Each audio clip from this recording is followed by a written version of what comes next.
This past weekend, we heard of the tragic church shooting in Sutherland Springs, Texas. And since this time, many of us have been in prayer. We've been in prayer for the community. We've been in prayer for the church and the victims and the families of the victims. And prayer is an appropriate response right now. I just saw an interview recently with a pastor. Hours after the church shooting happened, the pastor in the community was asked, is prayer enough? And his answer was spot on. He said, absolutely, prayer is enough. We need to be lifting our burdens to the throne of Jesus and trusting that He has the answer, trusting that He has the solution and the plan, even when we are confused, even when we cannot see the full picture before us. And so prayer is our initial and appropriate response. So we need to continue to pray.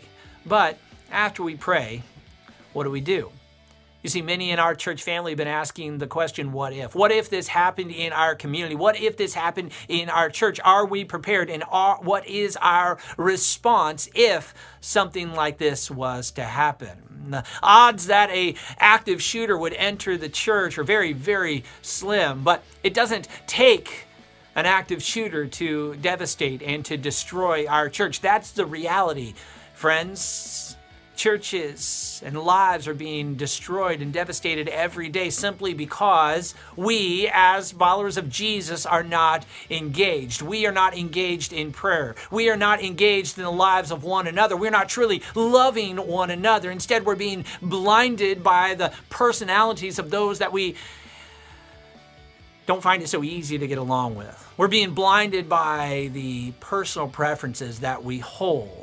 And the enemy would like nothing more than to keep our eyes focused away from Jesus and away from lifting our burdens to Him in prayer. You see, so my call to you today is to pray. My question to you is, are you praying for your church? Are you praying for the people in your church? When you're faced with a devastating situation, do you allow your heart to be broken as you carry it to the Lord in prayer? When you're angry about a situation that's going on around you, do you act or do you take it to the Lord in prayer? My call to you today, church, is to pray. Pray for your church. Pray for your brothers, pray for your sisters, pray that God's will be done.